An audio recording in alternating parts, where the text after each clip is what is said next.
So many people have been wondering how I made that part.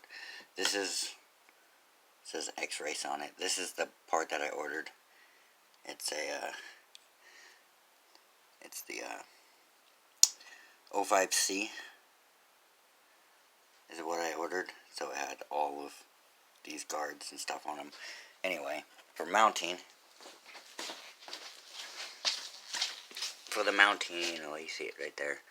Okay, but for mounting a roller, this is what you guys didn't see.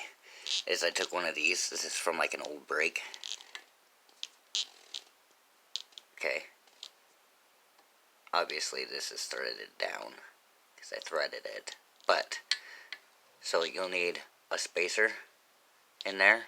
And then what you don't see on this side, right here, is there's a washer that goes right here. So this can stay rolling. And then you put your nut on the end. But it's just, one of these from an old style of one of these that I used for mine. I'm pretty sure you could just use a nut, a spacer, a small washer, the roller, and then, your other nut. But that's how I made it, and I'll put the link for this red piece right here in the description. And then this is just a simple button nut.